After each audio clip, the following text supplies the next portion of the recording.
At Christmas dinner, my daughter-in-law raised her glass and said, "We're ashamed of you." Then she laughed. Right there in my house, at my table, in front of her whole family. My son didn't say a word, so I stood up, folded my napkin nice and slow, looked her dead in the eye, and gave her one sentence. "By the end of January, you and Ryan are out of my house." That's when her smile finally vanished. The clink of porcelain snapped me out of my thoughts as my daughter-in-law packed my dishes into a box. "We need the room for my new dinnerware," Brooke said, not even bothering to look at me. Ryan stood there like a statue glued to his phone. 3 months earlier, they'd moved into the upstairs of my house.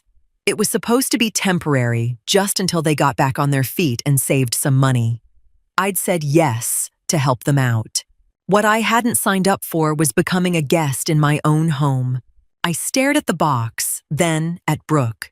She'd already rearranged the hallway furniture and dragged my plants out onto the back porch. "Those dishes stay," I said, calmly lifting the box off the table. "But they don't match my decor," she snapped. I carried it straight back to the kitchen. "This is my kitchen. Your decor stays upstairs." Ryan cleared his throat. "Mom, don't be so stubborn. Brooke just wants it to look nice." I didn't even turn around. I put every plate back in the cabinet, closed the door, and turned the key. Then I slipped that key right into my pocket.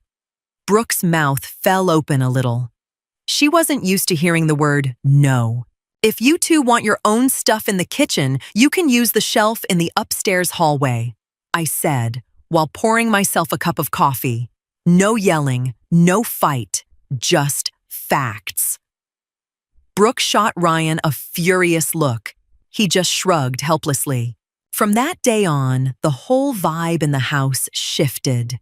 Brooke tried a different angle. She started leaving her dirty laundry in the downstairs bathroom, expecting me to wash it. The next morning, she found the basket sitting untouched right outside their bedroom door. I did my own chores, not hers. I knew she was testing me, seeing how much space she could take. But I wasn't the kind of woman who slowly got pushed out of her own life. I watched her next moves very carefully. Then a few days later, something showed up on my bank statement that called for a much clearer line in the sand. The bank letter was sitting on the kitchen table. Ryan and I had kept a joint emergency account for house stuff ever since his dad passed. It had seemed practical back then. Now I was seeing charges from fancy cosmetic stores and gourmet shops. Nothing huge, but it was the principle. Brooke had been using Ryan's card. I didn't call. I didn't yell through the house. I just put on my coat, grabbed my purse, and walked down to the branch on the corner. 10 minutes later, Ryan's card for that account was frozen. I moved the money to my personal account and closed the joint one. When I got home, they were both eating breakfast. "Mom, my card got declined at the bakery," Ryan said, staring at his phone. I poured myself a glass of water. "That account doesn't exist anymore. I closed it this morning." Brooke lowered her bagel. "Why? How are we supposed to pay for groceries now?" "You pay for your own groceries with your own money," I said, setting the glass down. That was an emergency house account, not for face creams and expensive wine. Ryan turned beet red. He knew exactly what I was talking about. Brooke folded her arms. "We live here, so we're part of the house. You're being really petty." "I'm being precise," I corrected her. "I'm not funding your lifestyle. From now on, your expenses are your problem." I left the kitchen and let them sit in the silence. After that, I only bought what I personally used. I even made my own shelf in the fridge. When Brooke noticed there was no milk for her coffee that weekend, she knocked on my door. I was on the couch, reading. "You didn't buy any milk," she said, accusingly. My milk will last me until Monday, I answered without looking up from my book. She slammed the door harder than necessary. That was just the start of her quiet little war. Not long after, I walked into my own living room and found something even bolder. I had to shut it down immediately and unmistakably. Friday night, I came home to loud voices. The living room was packed with people. Brooke had invited 4 of her friends over. Empty wine glasses covered my coffee table, chip bags were scattered everywhere, and someone had kicked off wet shoes on my rug. Brooke looked at me like I was crashing her party. "We're having a girls' night," she called over the music. "Can you close the door on your way to your room?" I didn't say a word. I went to the kitchen, grabbed a trash bag, and walked back in. Calmly, I started picking up the bottles and bags. The talking stopped. The music kept playing, but nobody was dancing anymore. "What are you doing?" Brooke asked, irritated. "I'm cleaning my living room," I said. I reached right past her friend and took the wine glass out of her hand. "Girls' night is over. This isn't a frat house basement." Brooke's face turned red. "You can't do that. We live here too. You live upstairs," I said, matter-of-factly. "The downstairs is my private space. I never agreed to host parties here." Her friends looked mortified. One by one, they grabbed their coats and left fast. Ryan came down the stairs just as the front door shut. He saw the mess and Brooke's angry face. "Did you have to do that, Mom?" "You embarrassed her in front of her friends." I set the trash bag down and looked my son straight in the eyes. "If you don't respect someone else's home, you embarrass yourself. Starting today, the living room door stays locked when I'm not here." I took the spare key out of the drawer and put it in my pocket. I didn't argue. I went to my bedroom and closed the door.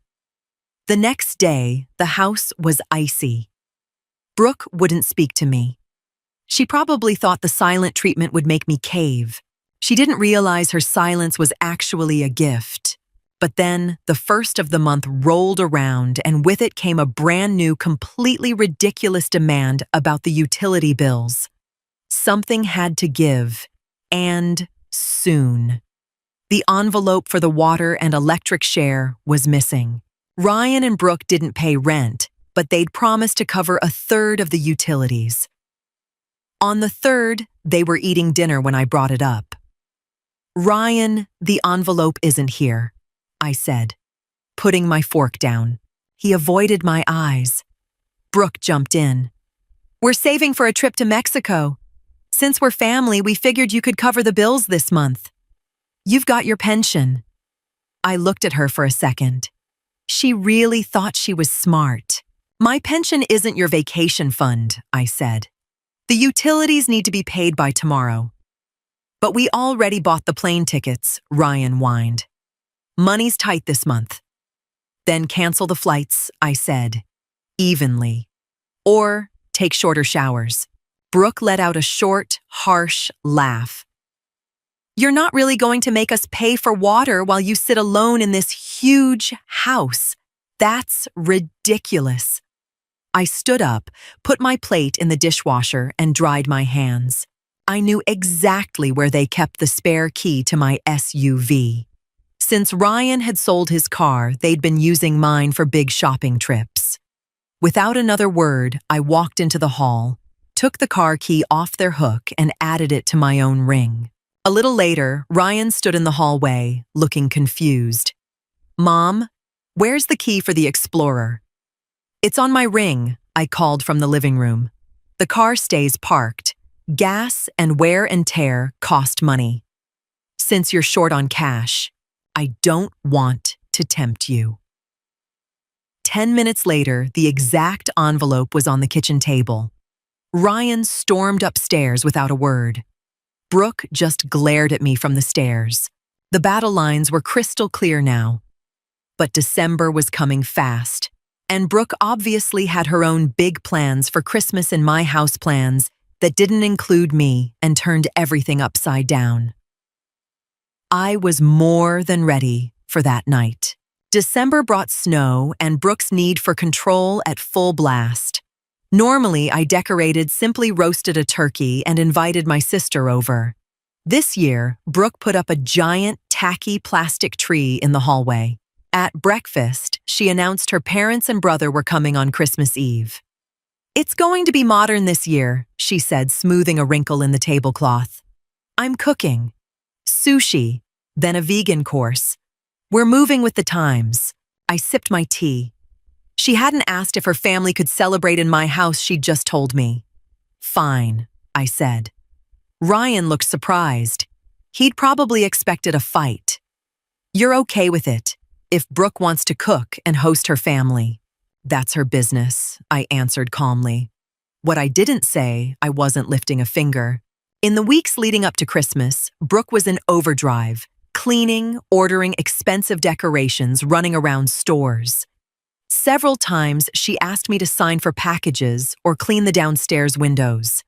I politely but firmly said no every time. "This is your party, Brooke. Your responsibility," I told her. I spent my afternoons reading in my chair, bought myself some nice chocolates, and enjoyed the quiet. I let her keep the illusion of control. She wanted to play perfect hostess and act like the house was hers. Let her. On the afternoon of the 24th, the doorbell rang. Brooke's family stood there loaded with gifts. Her mom stepped inside and looked around admiringly. "Oh, Brooke, you have such a beautiful home. So spacious." Brooke smiled, flattered, and took their coats. She didn't correct her. She acted like she owned the place. I stayed in the background and watched the little performance. I knew this night wasn't going to end peacefully. The tension was thick, and I just waited patiently for the masks to drop. Dinner started out calm enough, but the wine flowed fast and loosened the mean tongues. That's when my pushy daughter-in-law's true colors came out loud and clear. The long table in my living room looked festive. Brooke's dad bragged nonstop about his job while her mom praised the new decor. "You've really done a nice job with the downstairs, Ryan," she said, sipping her wine. "Very tasteful. Not old-fashioned at all." Ryan mumbled something and stared at his plate. He didn't have the guts to tell her it was all my furniture, my house, my taste. I ate my sushi quietly and stayed out of the conversation. Brooke soaked up the compliments. She sat at the head of the table, the spot that had always been mine. The more wine she drank, the louder and bolder she got. She talked about her work projects, their vacation plans, and how exhausting it was to keep such a big house running. Every sentence had a little jab aimed my way. "It's such a burden," Brooke said dramatically, "especially when you have to do everything yourself and get zero real help." Her mom nodded sympathetically and glanced at me. "Some people just like to relax when they get older." I wiped my mouth with my napkin. I didn't feel anger, just cold, clear calm. They wanted me to explode so I'd look like the bitter old mother-in-law. I wasn't playing their game. I was waiting for the perfect moment. Because I knew Brooke couldn't resist going too far. After dessert, she stood up, tapped her glass with a fork. The clear ring silenced the table. Everyone looked at her. She smiled, but her eyes were ice cold. She took a deep breath for her big speech, the one that was supposed to change everything. I leaned back slowly in my chair, folded my hands, and looked straight at her. I knew exactly what was coming. It was inevitable. She needed the drama. Fine. I was ready for her worst. "I'd like to make a toast." Brooke began lifting her glass of red wine. To family, to success, and to finally finding our own place in life. Her parents smiled proudly. Ryan kept staring at the tablecloth. He could feel the tension but was too weak to step in. Brooke looked straight down at me. "We've accomplished so much this year. Ryan got promoted. We're planning our future. We're independent. She paused dramatically to make sure everyone was listening. It's just a shame not everyone in this room has the same drive. Some people just stand still and let themselves be taken care of. The table shifted uncomfortably. Brooke's dad cleared his throat. But she wasn't done. The wine had removed all her filters. She leaned forward. You sit here all day, criticize everything, and contribute nothing. Honestly. We're ashamed of you. She said it loud and clear. Then she laughed a short, bright, mocking laugh. Her mom joined in nervously, a weak little chuckle in the dead silence. Forks stopped moving. The crystal glasses sparkled in the warm light, but the room felt freezing. Brooke stood there with her glass raised and a triumphant smile on her face. She thought she'd won. She thought she'd broken me in front of her family and put me in my place. I didn't flinch. I didn't cry. I looked at Ryan. He gave the tiniest shake of his head, his face burning red with shame. But he stayed silent. He didn't defend me. That was all the confirmation I needed. I folded my cloth napkin neatly and placed it beside my plate. Then I stood up, slow, controlled no rush. I didn't lean on the table. I stood tall. Brooke's smile started to crack when she realized I wasn't looking down. I held her gaze. The silence in the room was heavy enough to touch. I took a breath for my own short, final response. This night wasn't ending the way she'd secretly hoped, not even close. I didn't raise my voice. I didn't need to. The silence carried every word to every corner of the room. You don't need to be ashamed of me, Brooke, I said, clearly and calmly. Because by the end of January, you and Ryan are moving out of my house. The smile disappeared from her face like I'd slapped it off. Her raised arm with the wine glass slowly dropped. Her hand shook. What she whispered. You can't just put us on the street. We're family. You just made it very clear how you feel about me, I replied, staying completely composed. You're both independent grown adults with jobs. There's no reason for you to live here for free anymore. Guest privileges are officially over. Brooke's mom opened her mouth, then closed it. She finally understood who actually ran this house. Ryan jumped up. Mom, please, she's had too much wine. She didn't mean it. She meant every word I said, looking at him. And you stayed quiet. I'm not kicking you out tonight. You have 5 weeks to find a place. That's generous. Brooke's face twisted. The wine, the humiliation in front of her parents, the total loss of control, it all hit her at once. She started crying. First quiet, then loud, ugly sobs. She collapsed into her chair and buried her face in her hands. Her tears were real, but they didn't move me. These were the tears of someone who'd finally realized actions have consequences. I hadn't yelled. I hadn't argued. I'd simply used the power I had as the owner of my own home. I turned away from the table. I hope you all still enjoy the rest of your Christmas Eve. Please clean up the kitchen before you go to bed. I walked toward the hallway. Brooke's sobbing followed me, but all I felt was deep, quiet peace. Tomorrow, there would be a lot to sort out. It was over. The knot had finally snapped. Everything was clear, simple, and completely logical now for everyone in that room. No question about it. The house was silent the next morning. No music, no clattering dishes. Brooke's family had left in the middle of the night without a word. I made coffee and sat at the clean kitchen table. Ryan came down around 10. He looked exhausted.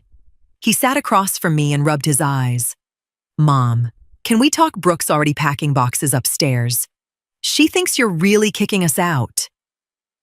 I'm not just thinking it. I'm doing it, I said. taking a sip. I let you stay to help you, not so I could be insulted and taken advantage of in my own home. She apologized, he tried weakly. She's been crying nonstop since last night. She knows she messed up. An apology doesn't change character, Ryan. She's crying because she lost control and her free ride, not because she's truly sorry. I looked at my son. I loved him, but I wasn't letting him drag me into his passive life. You need to start taking responsibility for yourself and your marriage. He swallowed hard. He knew I was right. There were no more big fights, no lawyers, no threats. I'd drawn my boundaries, and because I owned the house, controlled the finances, and managed the space, they had zero room to push back. The next few weeks, the house felt like a quiet transition camp. Brooke avoided eye contact, scurried through the halls, said only what she had to, and spent her time apartment hunting. I didn't help them pack. I didn't offer money for their new security deposit. They had that Mexico trip fund, they could use it now. The end of January came fast. With every box carried out the front door, I felt my home becoming mine again. The final day arrived on a cold, clear January morning, the day my two unwelcome housemates finally left. It was a genuinely good, freeing, peaceful day for me. I looked forward to taking the keys and locking the door behind them for good. The rental truck sat in the driveway. Ryan loaded the last boxes. Brooke was already in the passenger seat, staring straight ahead. They'd found a small apartment on the edge of town, no backyard, no big hallway, no mother-in-law they could ignore. Ryan came back to the front door one last time and handed me the 2 keys. Here, Mom. That's all of them. I took the keys and slipped them into my cardigan. Thanks. Drive safe. The roads are slick. He nodded, turned, and got in the truck. No big dramatic goodbye. No fake reconciliation. They had to figure out their path, and I had mine back. As the truck turned the corner, I closed the door. The sound of that deadbolt sliding home was the sweetest noise I'd heard in months. I walked through the hallway into the living room. The ugly plastic tree was gone. The furniture was back exactly where I liked it. It wasn't too quiet, it was peaceful. I went to the kitchen, put the kettle on for tea, and looked out at the winter garden. I wasn't lonely. I was free. I'd defended my boundaries without screaming, without complaining, and without waiting for anyone else to do it for me. I didn't need a lawyer to control my own life. I just needed clarity, determination, and the refusal to be pushed aside. Ryan called a week later, short and to the point. He sounded a little more grown up, maybe a bit tired now that he had to handle life on his own. We talked about the weather for 5 minutes. That was enough for now. I finished my tea, washed the cup, and put it away. It was my cupboard, my cup, my life. No one was ever going to make me feel like a guest in my own world again. The sun broke through the clouds just a little and warmed the old wood of my kitchen table where I sat completely alone, but deeply, quietly content. I smiled to myself. The future was mine, all mine. And that felt exactly right. Brooke thought humiliating me would make me smaller. It only reminded me who owned the room, the table, the keys, and the door. I didn't need revenge. I simply ended her free stay in the life she had mistaken for hers.